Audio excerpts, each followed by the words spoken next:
Graça e paz, igreja do Deus vivo. É com muita alegria que nós retornamos à casa do Senhor nesse dia.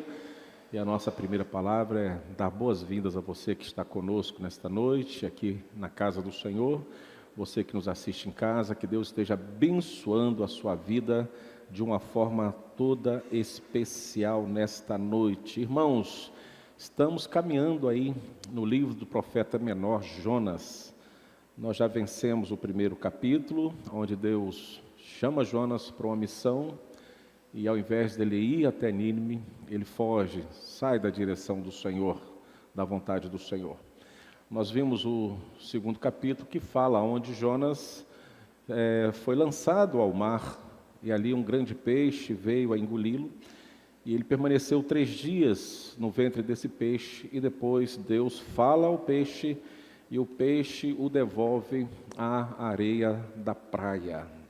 E hoje nós chegamos, com a graça de Deus, no capítulo 3 de Nínive, onde nós temos conhecimento agora da obediência de Jonas, e ele vai até Nínive e prega um sermão simples, mas um sermão com muita eficiência, 100% de eficiência. E nós lemos lá no capítulo 4 que toda a cidade, aliás, no finalzinho do capítulo 3, nós lemos que toda a cidade se arrependeu dos seus pecados e Deus trouxe o perdão, agraciou Nínive com o perdão. E depois nós tomamos conhecimento, após este acontecimento, no capítulo 4, que no mínimo essa cidade continha 120 mil pessoas, no mínimo. E nós vamos ver isso mais apropriadamente no próximo sermão. Então nós temos caminhado neste livro profeta menor de Jonas. E quando nós começamos a falar sobre Jonas, nós falamos da nossa particularidade. É um livro que eu gosto muito, é uma história que eu gosto muito, que muito, creio eu, assemelha a nós. Porque muitas vezes nós sabemos o que temos que fazer, como Paulo diz, não fazemos. Fugimos, evitamos, não vamos completar a missão e o legado que Deus deixou para nós. Em algum momento, nós estamos pegando um barquinho do nosso interesse e seguindo a um destino que não é a vontade de Deus. E saímos, ou tentamos sair, da presença de Deus como se nada tivesse acontecendo ou está acontecendo. Quando nós olhamos para a palavra de Deus e vemos a pregação de Jonas, nós vamos ver que isso não foi um fato isolado no Velho Testamento. É algo que isso vem sendo transportado por vontade de Deus e chega até nós através do Novo Testamento e tendo como principal exemplo o próprio Senhor Jesus, porque todos nós conhecemos a vontade de Deus, o interesse de Deus para nós. Quando nós olhamos o que o Senhor Jesus nos deixou registrado através da missão do ir, ele diz isso: fazei discípulos de todas as nações, batizando em nome do Pai, do Filho e do Espírito Santo, ensinando-os a observar tudo o que vos tenho ordenado.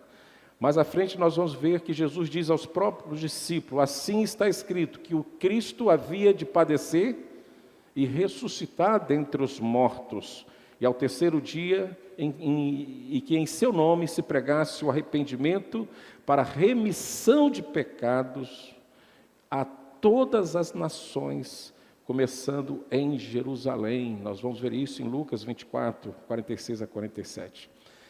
Então, quando nós tomamos conhecimento dessa vontade do Senhor, quando Ele nos comissiona, nós aprendemos rapidamente que a missão que Jesus deu aos discípulos é a nossa missão. E é uma missão possível de se fazer. Por quê? Porque o Espírito Santo veio sobre eles, como eu creio que o Espírito Santo está sobre nós. E o Espírito Santo os capacitou, como eu creio que o Espírito Santo também nos capacita a dar dons, Ele nos dá os dons para operar milagres, sinais e prodígios bem como a pregação eficaz da palavra de Deus.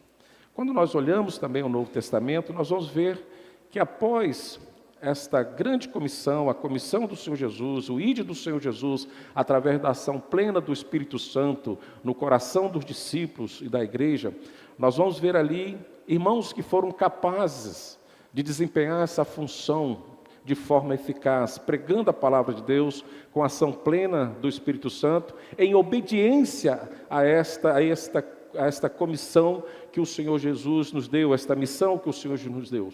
Nós podemos ver Estevão e Filipe, que pregaram a outros antes que a Escritura fosse o quê? Concluída.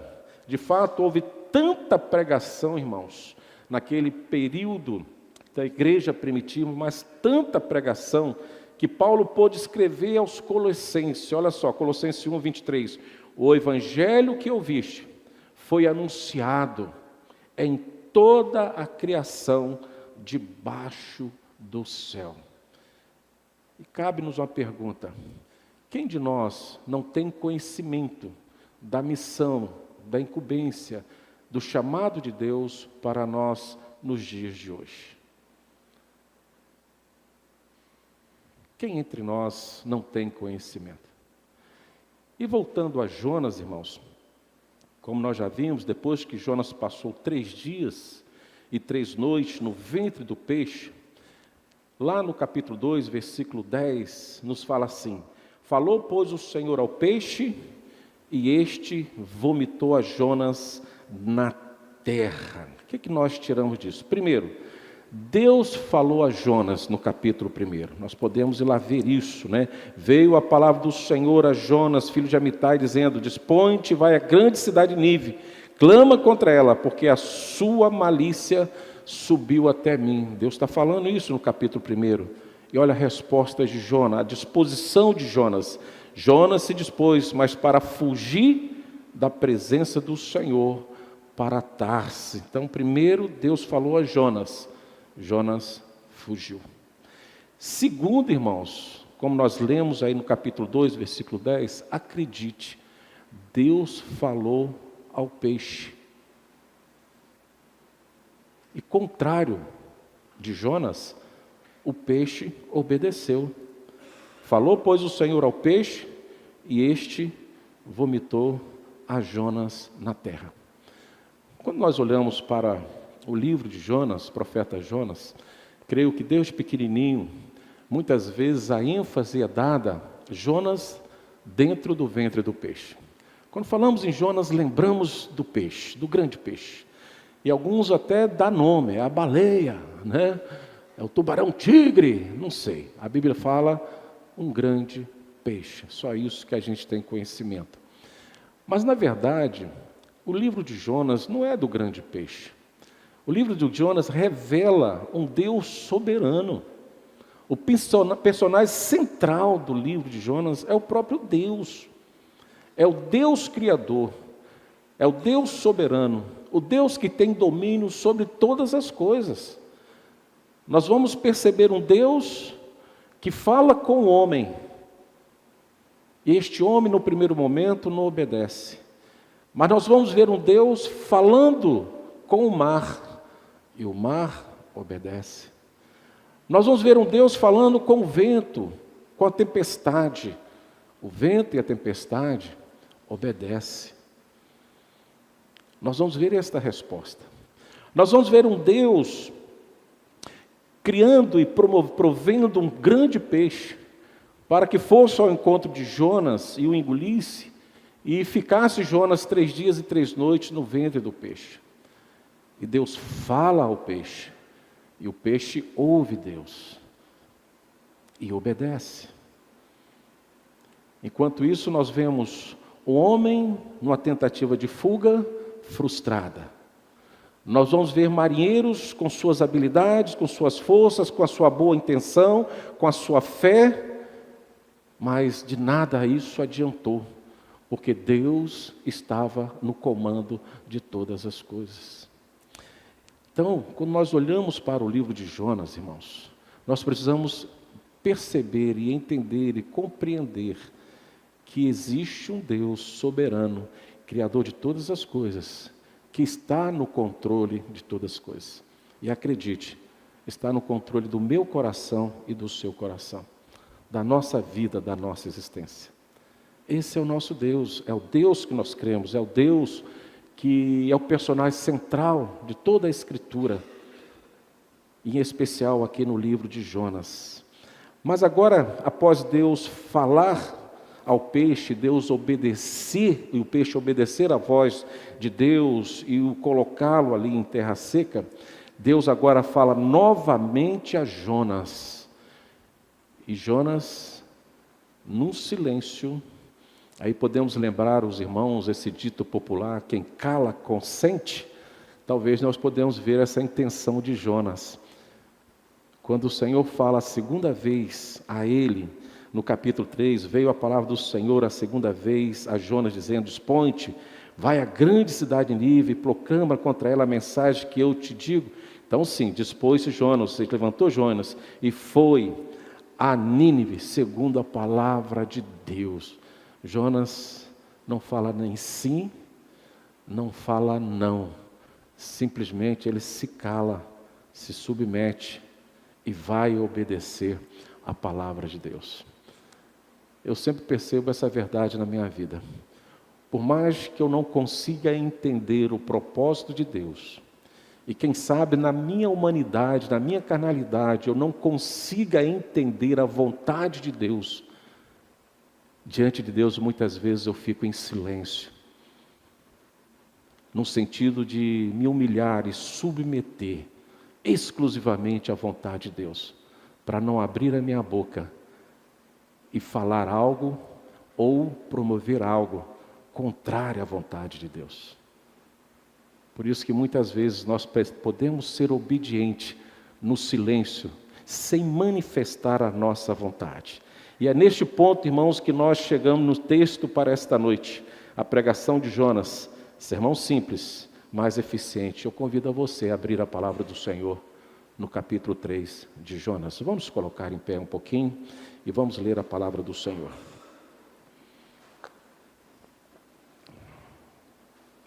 Jonas capítulo 3 nos fala assim, o próprio Deus falando a Jonas.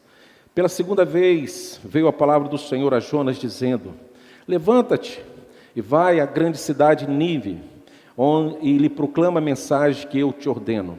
Levantou-se, pois, Jonas e foi a Nínive, segundo a palavra do Senhor. Ora, Nínive era uma grande cidade de 3 dias de jornada. E começou Jonas a entrar pela cidade, fazendo a jornada de um dia, e clamava dizendo: ainda 40 dias e Nínive será subvertida.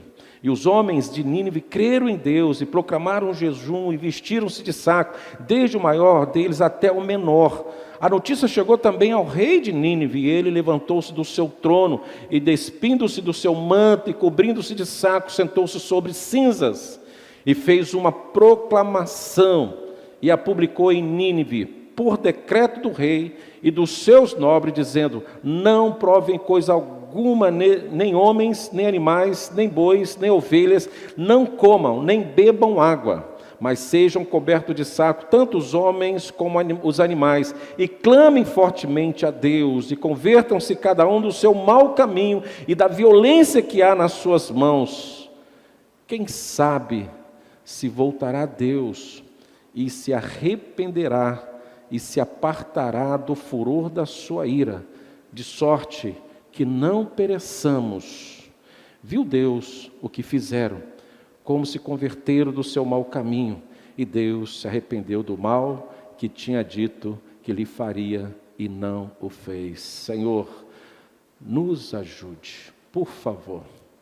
Somos carentes de Ti, tanto agora no falar quanto no ouvir. Então nos ajude, como o Senhor falou a Jonas, como o Senhor através de Jonas, Deus, falou aos corações dos ninivitas, que esta noite o Senhor fala aos nossos corações. Só queremos, Deus, ouvir a Tua voz. É a nossa vontade.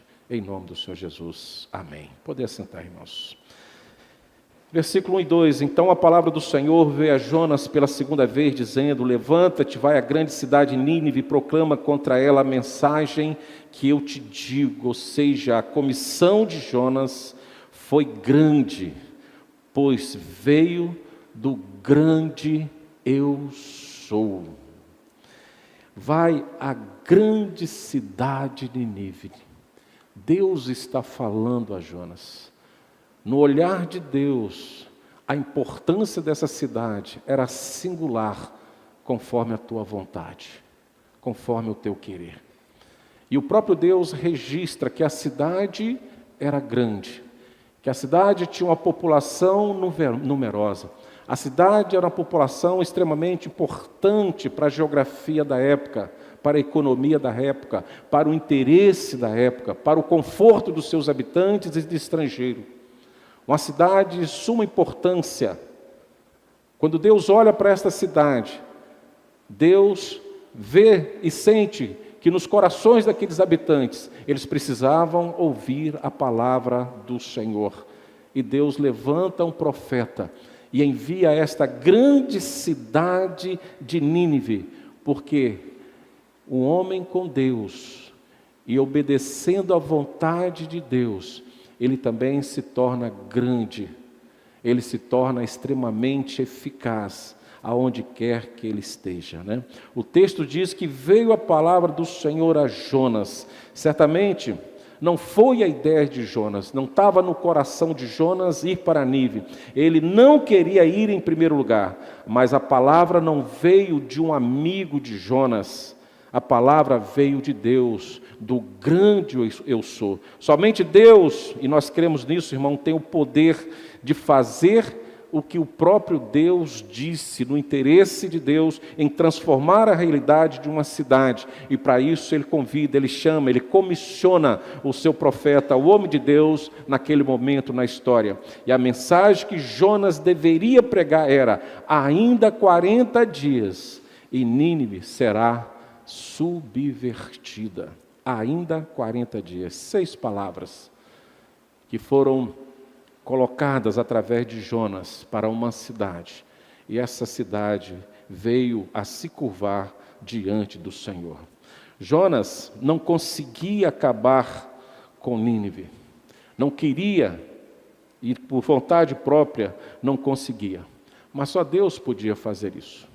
Não está na vontade do homem decretar o fim ou o início de uma grande cidade, a salvação ou a perdição de um homem, de uma pessoa ou de multidões, mas isso está certamente nas mãos de Deus e na vontade do Senhor. Só Deus tinha e tem o poder de saber quando Nínive seria destruída, assim como foi mais à frente, um pouquinho pós-Jonas.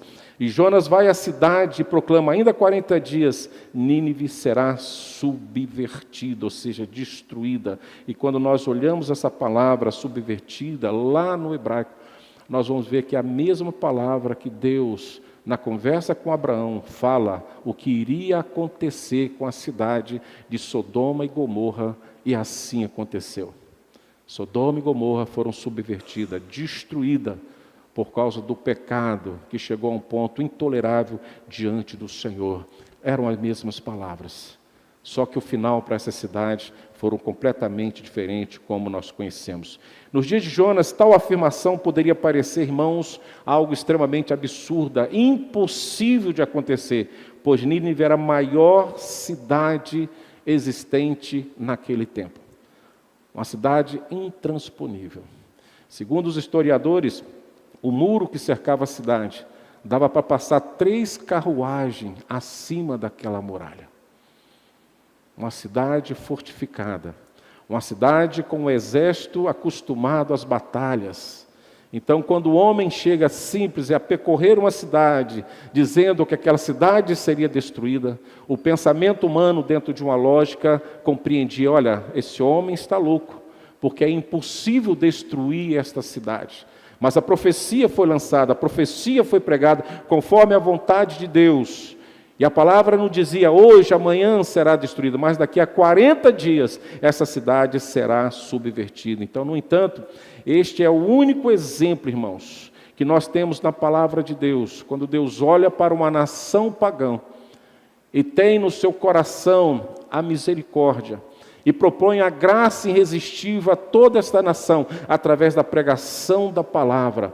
Nós só vamos ver isso no Velho Testamento, na situação de Jonas, quando Deus comissiona Jonas a ir a Nínive, uma cidade, uma nação pagã. E eu tenho certeza que esta foi, em parte, a razão pela qual Jonas estava extremamente ali relutante, resistente a este compromisso de pregar a palavra a Nínive. Deus não enviava, não era costume, não tinha histórico, não tinha nada escrito nos livros que pudesse dar uma razão a Jonas, que isto é um hábito costumeiro do Senhor Deus. Jonas foi o primeiro a ser conduzido por Deus a levar a palavra a uma nação pagã. Eu fico pensando e muitas vezes me colocando numa pessoa de Jonas. Qual seria a estratégia de evangelismo a uma cidade pagã, a qual ele não teria e nunca teve anteriormente nenhum exemplo para ser seguido? Nenhuma escola, nenhum seminário, ou havia lhe dado qualquer ensinamento de como evangelizar uma nação pagã. Hoje nós vemos isso. Há ensinamentos, há preparo. Nossos missionários estudam de 8 a 12 anos, e algumas vezes até mais, conforme a região que eles vão estar lá anunciando a palavra de Deus. Mas Jonas, ele só teve o chamado: vai a Nínive e prega o que eu colocarei na sua boca. Não tinha costume. E particularmente eu vejo isso, algo que entrou no coração de Jonas e falou assim: além de eu não ter no meu coração vontade nenhuma de pregar uma nação pagã, eu nunca vi isso na história.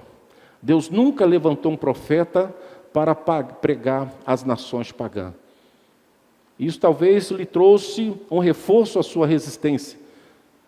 Talvez ele dentro de si pensava: isto certamente será algo que justifique diante de Deus.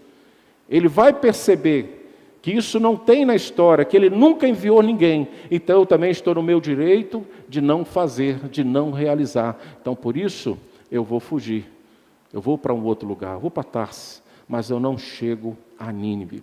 Então ele tinha essa preocupação e com certeza ele tinha esse conhecimento. No entanto, aqui Deus faz exatamente isso, né?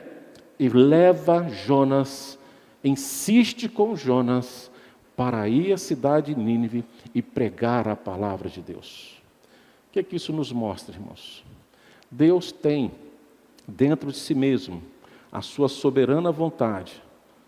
Deus, desde o Velho Testamento, já preparava os povos, nações, tribos, todas as raças, para que também entre essas nações pudesse ter o seu povo escolhido. Israel não seria somente mais o povo único, exclusivo, para morar na Canaã eterna, mas agora Deus já estava mostrando aos seus profetas que Ele também teria e tem seus filhos, suas ovelhas, aqueles que são chamados, os seus escolhidos, em todas as nações.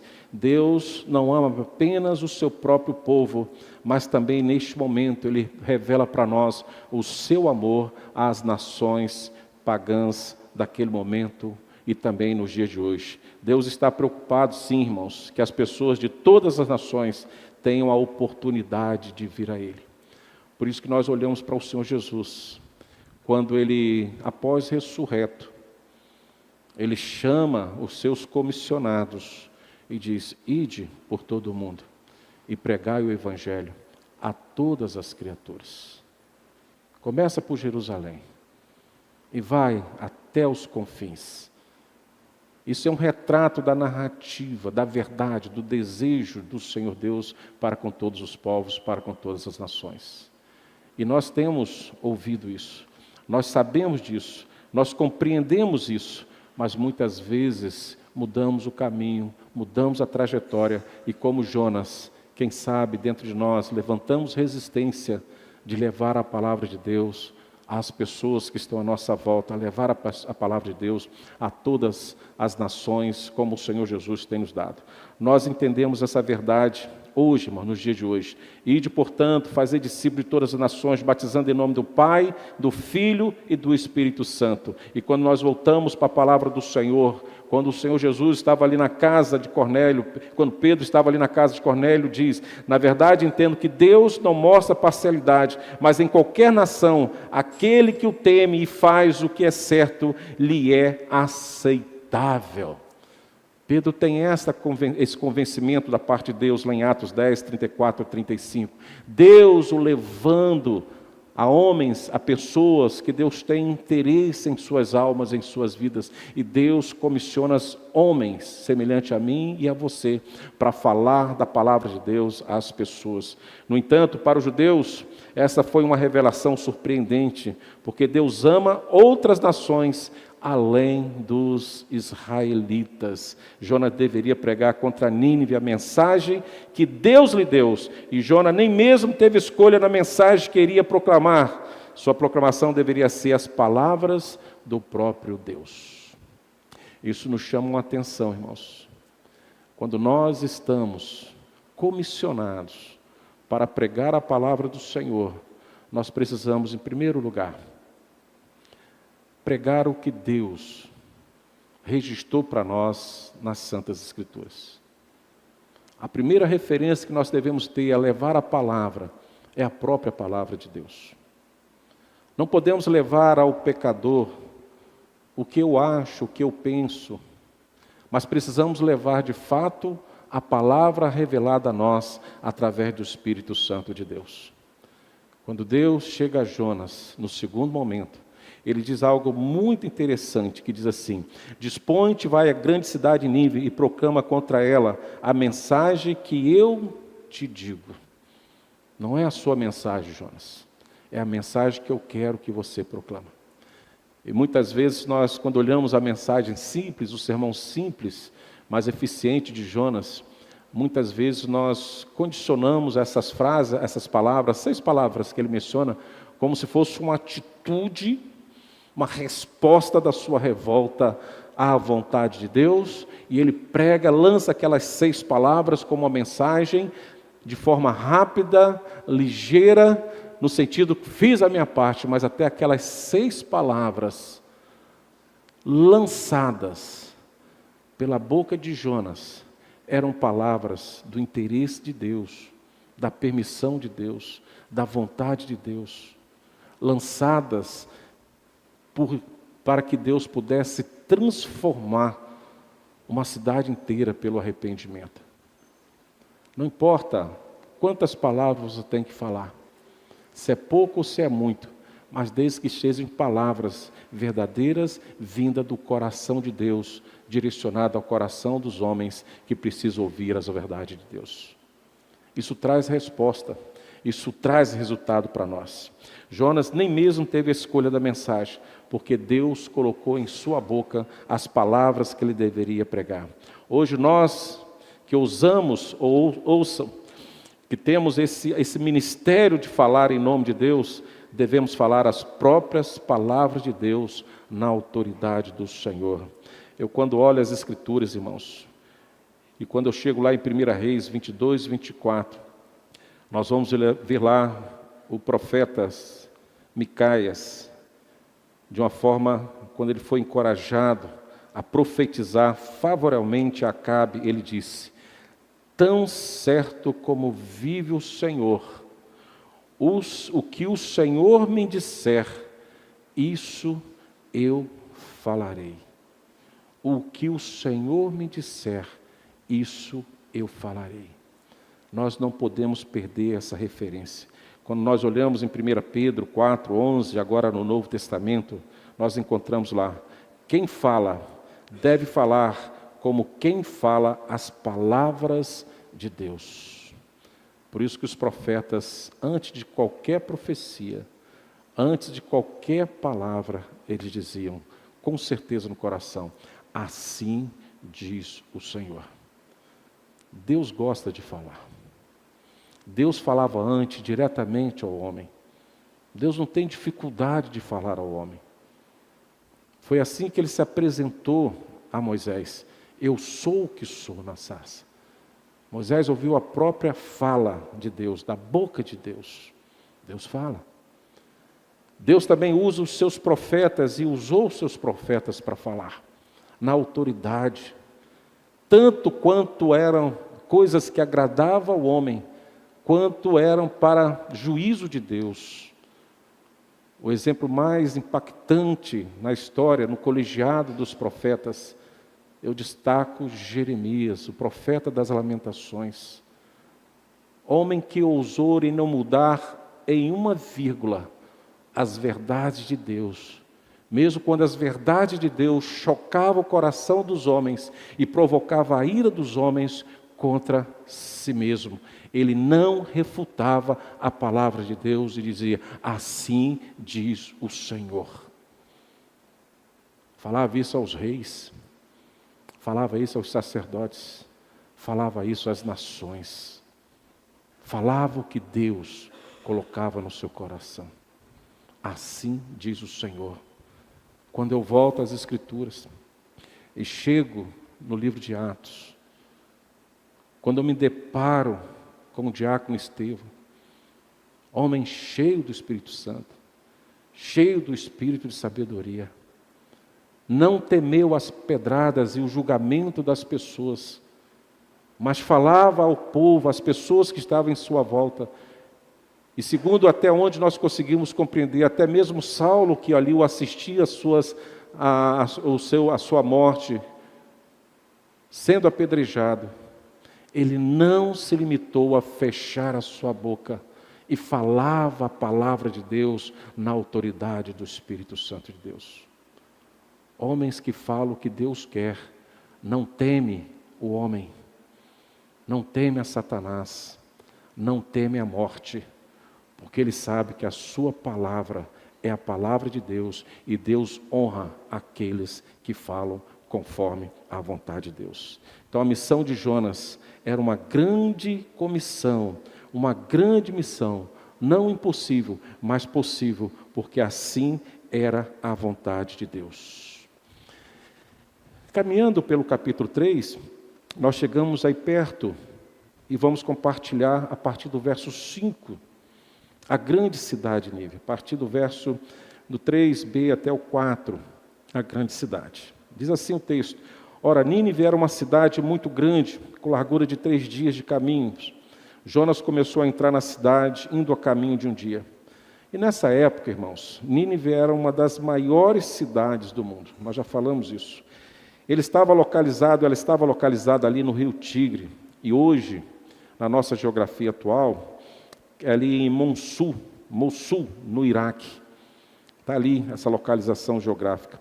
A cidade tinha provavelmente cerca de 60 milhas de diâmetro, e conforme o texto diz lá em Jonas 4:11, mais de 120 mil pessoas que viviam na cidade. O versículo 11 diz isso, exatamente isso, Deus falando e revelando a Jonas a quantidade de pessoas que tinham lá, e diz: E eu não hei de ter compaixão da grande cidade de Nínive, em que há mais de 120 mil pessoas que não sabem discernir entre a mão direita e a mão esquerda, e também muitos animais. Presta atenção para esse detalhe. Mais de 120 mil pessoas que não sabem discernir entre a mão direita e a mão esquerda. Segundo alguns doutores, eles estão fazendo referência a essa população como se fossem crianças inocentes, que não tem muito discernimento do que é certo e do que é errado. Por isso ele fala, não sabe discernir o que é a mão direita e a mão esquerda. Fala para uma criança bem tenra e fala assim, me dá a sua mão direita. Ela fala assim, hã? Ele vai te dar a mão. Não sabe discernir qual é. Deus está olhando para isso. Outros entendem que é uma contagem mínima literalmente de pessoas pequenas, dependentes de pais, dos seus pais. Então, no mínimo, você pode dobrar aí por mais 2 vezes a população de Nínive. E outros vão acrescentando, talvez milhares e milhares de pessoas pelo tamanho da cidade. Mas o que nos chama a atenção aqui é que a cidade era grande, o próprio Deus apresenta a grande cidade de Nínive, um tamanho geográfico por causa da população e por causa da influência, e muitas pessoas queriam morar na cidade. É como se hoje nós olhássemos para São Paulo. Quantos de nós queremos morar em São Paulo? As pessoas querem estudar em São Paulo, querem trabalhar em São Paulo, uma cidade que tem as oportunidades, que você pode crescer, pode influenciar. Paris, Nova York, etc. Todos querem morar em uma cidade que tem tudo e que pode te proporcionar uma qualidade de vida melhor. Nínive era isso. Então, Nínive era uma cidade que influenciava não só os habitantes ali da Síria naquele momento, mas como também os habitantes de todo o mundo naquele momento da história. Todo mundo queria ir a Nínive, era um desejo. Hoje, quando você quer passear em Paris, na Europa, as pessoas queriam, eu quero ir lá conhecer Nínive. Deus olhava para essa cidade, tinha preocupação com essa cidade. Deus estava preocupado com essa cidade por causa da sua grandeza e da sua importância na vida social, na vida religiosa, na vida econômica, na vida política daquele tempo, daquela época. Deus tem as suas estratégias, irmãos. Deus tem os seus meios. E Deus também se preocupa com as questões grandes da cidade. Por ela ser tão influente naquele momento, Deus olha para Jonas e fala, vai à grande cidade de Nínive. Deus não esconde isso de Jonas. Os assírios que viviam em Nínive tinham grande potencial para influenciar com a sua cultura todo mundo, tanto para o bem quanto também para o mal. E quando pensamos em missões, irmãos, quando nós pensamos que Deus nos comissiona para fazer missões, os números são importantes. Muitas vezes são importantes. Muitas vezes ouvimos que os números não importam. Muitas vezes nós falamos isso até para um alívio de consciência. Mas muitas vezes os números importam conforme a vontade de Deus. No entanto, o fato de Deus falar de sua preocupação, o próprio Deus dizer a Jonas, as 120 mil pessoas de Nínive, e ele retrata em muitos animais, significa que números é importante para Deus. Deus revela a quantidade de pessoas que, no mínimo, necessitava de ouvir a palavra de Deus, ter aquele momento, a oportunidade de salvação. A importância. E se aquela cidade de mais de 120 mil habitantes, e com muitos animais, não se convertesse ou não ouvisse a palavra do Senhor, em 40 dias ela seria destruída pelo poder de Deus. Mostra que Deus se preocupa muito com os números, pois os números, irmãos, para Deus, representa pessoas, vidas, que são importantes. E Deus tem as suas preocupações. Olha só que interessante. Olhamos para o Velho Testamento, Deus está falando mais de 120 mil pessoas. Quando nós olhamos para o Novo Testamento, olha como a questão de número é importante. A igreja do Novo Testamento estava muito preocupada com os números, porque era muito comum Paulo e outros irem para áreas metropolitanas, onde muitas pessoas podiam ouvir a palavra de Deus. Eles procuravam lugares estratégicos para alcançar o maior número possível de pessoas. Era assim a estratégia. Filipe desceu à cidade de Samaria, ele anunciou o Cristo. E as multidões unanimemente atentavam para o que Filipe dizia, ouvindo e vendo os sinais que fazia. Atos 8, de 5 a 6. Sobre o ministério de Paulo em Éfeso, lemos, Paulo retirou-se da sinagoga judaica e levou consigo os discípulos, discutindo diariamente na sala de Tirano. Isso durou 2 anos, de modo que todos os habitantes da Ásia ouviram a palavra do Senhor, tanto judeus como gregos. Atos 19, de 9 a 10. Deus está preocupado com as multidões. Deus quer que todos ouçam a palavra de Deus. Paulo escolheu estrategicamente a localização de Éfeso, para que pudesse treinar outros que pudessem levar a mensagem adiante. Portanto, irmãos, isso não significa que Deus não se importa com o indivíduo. Porque nós vemos que Jesus conversou com uma mulher solitária perto de um poço. Jesus conversou ali com a mulher samaritana. Deus se importa também com o indivíduo. E nós vemos também em Filipe, que pregou Cristo a um eunuco solitário. Mas quando nós olhamos para a palavra de Deus, Deus também consegue ver a importância de números, de multidões, de cidades inteiras, de vilas inteiras, de famílias inteiras, que precisam ouvir a palavra de Deus. E quando isso não acontece, são pessoas semelhantes aos habitantes de Nínive, que não sabem discernir o que tem na sua mão esquerda da sua mão direita.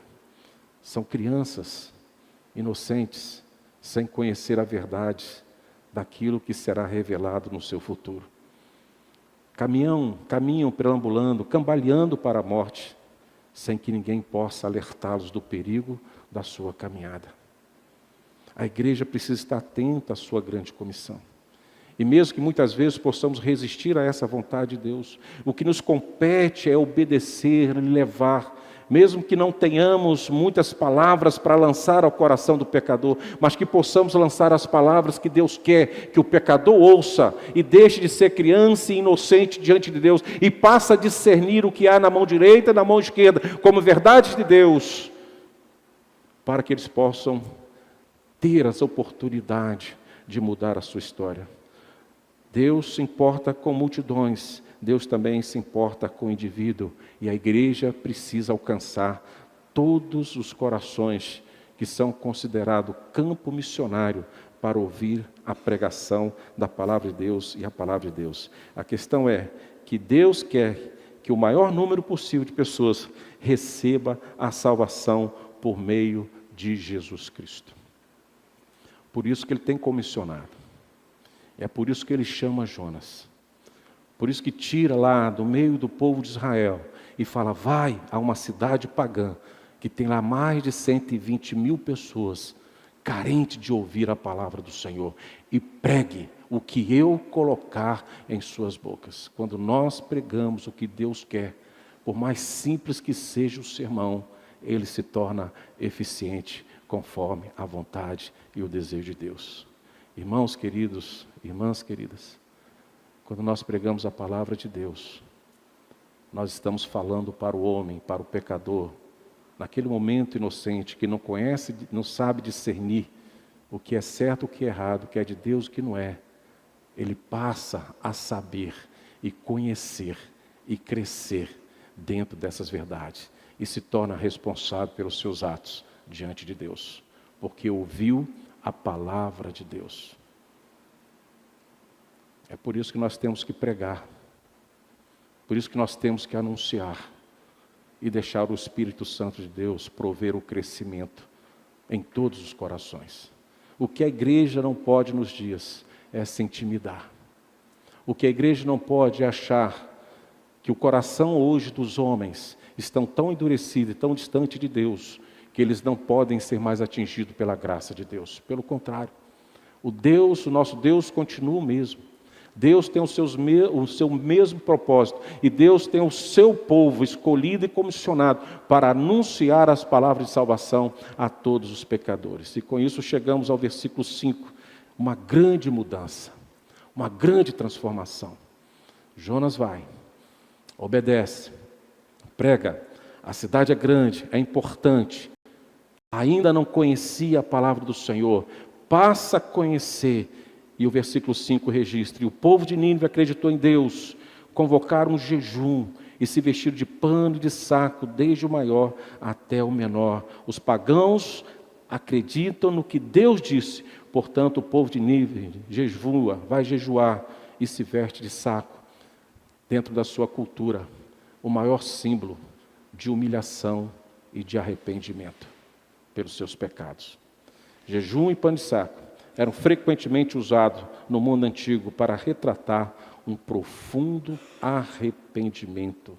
Assim mostra-se que aqueles que viveram e que viviam em Nínive estão mudando, estão agora começando a perceber o seu pecado, a discernir o que é certo e o que é errado, e assim, por vontade divina, respondendo à pregação de Jonas, eles se arrependem dos seus pecados.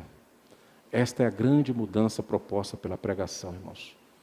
A transformação de vidas. Nós precisamos ter esse sentimento no nosso coração. Desejar profundamente que as pessoas sejam transformadas. E é possível ser transformado com a pregação.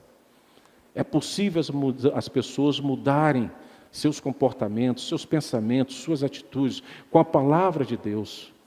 É possível mudar uma família inteira, bem como mudar uma cidade, bem como mudar o comportamento de multidões através da palavra do Senhor. Porque o mesmo Deus que promoveu esse arrependimento no coração daquela cidade pagã numerosa que é Nínive, é o mesmo Deus que está diante da nossa cidade. É o mesmo Deus que está diante da nossa nação. É o mesmo Deus que está diante de todas as nações espalhadas em todos os campos da terra. É o mesmo Deus que está comissionando todos nós para pregar, para ir, para evangelizar, mas pregar conforme a vontade de Deus, conforme o desejo de Deus, no endereço que Deus quer que pregue, da forma que Deus quer que pregue, e não da forma que nós achamos que possa mudar as pessoas. Irmãos, e quando eu olho para essa transformação da cidade, quando nós percebemos que a cidade, para percorrê-la, demorava 3 dias, Jonas faz toda essa cidade em um dia. Ele caminhava um pouquinho, parava entre uma viela ou outra, numa praça, ou num lugar estratégico, e lançava as 6 palavras. Arrependei-vos, que daqui a 40 dias, esta cidade será subvertida, será destruída. Caminhava mais um pouquinho, chegava mais num lugar estratégico, falava de novo. E assim ele ia caminhando e falando, concluiu a cidade, rapidamente. Mas há de convir, olha só que coisa bonita. Você há de convir que nem todos da cidade de Nínive ouviu o que Jonas pregou.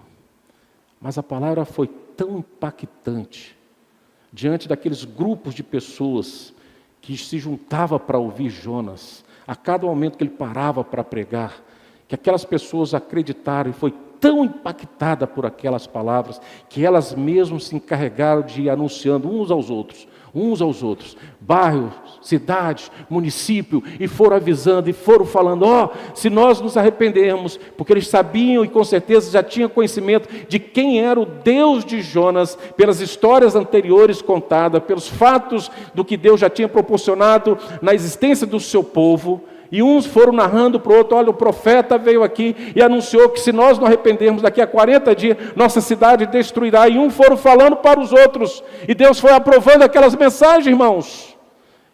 Isso revela para nós que podemos ser multiplicadores da palavra de Deus. Um pregando ao outro. Vamos atingindo multidões e cidades, todos os dias. E falo mais. A Bíblia, o texto de Jonas, são 4 capítulos, bem simples de ser lidos. Não diz que Jonas entrou no palácio e pregou para o rei, para o governante. Não.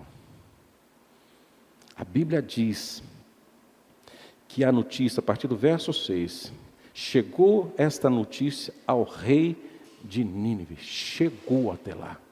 Alguém levou. Não foi Jonas, mas alguém, através de Deus, do Espírito Santo de Deus, levou essa mensagem na mesma autoridade, a ponto do rei falar assim, opa, nós precisamos nos arrepender dos nossos pecados. Olha o que ele diz, levantou-se do seu trono, tirou de si as vestes reais, cobriu-se de pano e saco, como nós já falamos, que é uma referência de humilhação e de arrependimento, e assentou-se sobre cinza, e fez-se proclamar e divulgar em Nínive, por mandato do rei e seus grandes, nem homens, nem animais, nem bois, nem ovelhas provem coisa alguma, nem os leve ao pasto e bebam água, mas sejam cobertos de pano e saco, como tanto os homens como os animais, e clamarão fortemente. Olha a mensagem que ele anuncia, o rei, a todos os seus súditos, o próprio rei, não é mais Jonas, ele está dizendo, e clamarão fortemente a Deus, e se converterão cada um dos seus maus caminhos, e da violência que há em suas mãos. Ninguém melhor do que o rei para conhecer o pecado do seu povo, e este rei agora está falando assim, todos nós precisamos nos arrepender, senão nós vamos ser sucumbidos pelo pelo Deus de Israel, pelo Deus de Jonas, esse profeta que chega até nós. Você já parou para pensar como que Deus faz a sua vontade, a sua obra?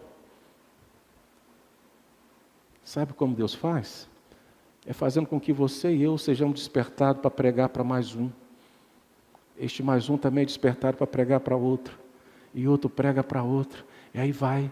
Quando você vê a ação de Deus é completa, é plena. Pessoas, indivíduos e multidões se curvam diante de Deus. Quem sabe vereadores, prefeitos. Quem sabe governadores.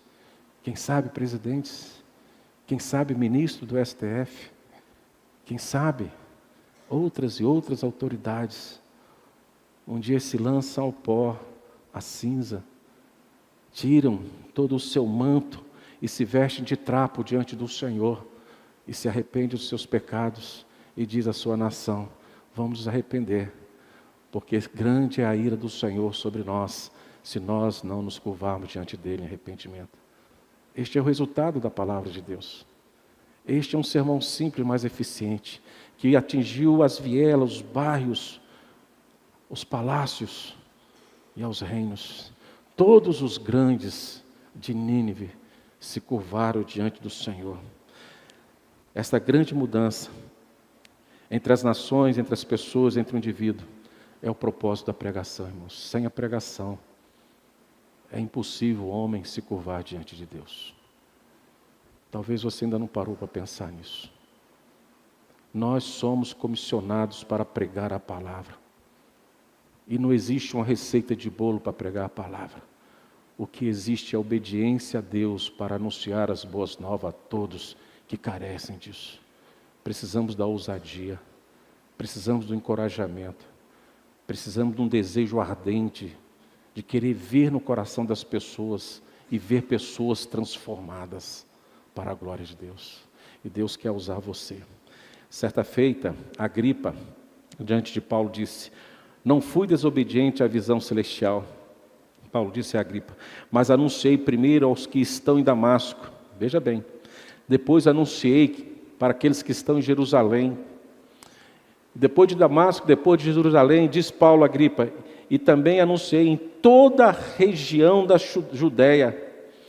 E não satisfeito, Paulo responde a Agripa: anunciei primeiro ao que estão em Damasco, depois em Jerusalém, depois na região da Judéia, e diz, e também aos gentios, com o propósito que se arrependesse e se convertesse a Deus, praticando obras de acordo com o seu arrependimento. Atos 26, 19 a 20. Paulo justificando-se diante de Agripa.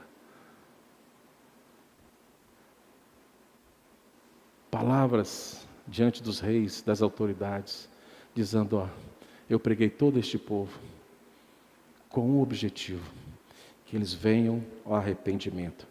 É esta a grande mudança que traz a bênção de Deus. Irmãos, para Israel Deus diz: desde os dias de seus pais, vocês desviaram dos meus estatutos e não os guardaram. Voltem para mim e eu voltarei para vocês, diz o Senhor dos Exércitos, Malaquias 3:7. Meus irmãos, quando o Senhor Jesus te chamou e te comissionou, se em algum momento da sua caminhada você tem desistido de pregar a palavra, de dizer ao pecador que ele precisa se arrepender, volte ao caminho do Senhor, volte à obediência do Senhor, pregue a palavra do Senhor, pregue o que Deus quer que você pregue, e este sermão será eficiente. No final dessa passagem, nós descobrimos que Deus decide não destruir Nínive. Nós vamos ver isso no próximo domingo, se Deus assim nos permitir, porque eles se arrependeram. Então Deus também não os destruiu.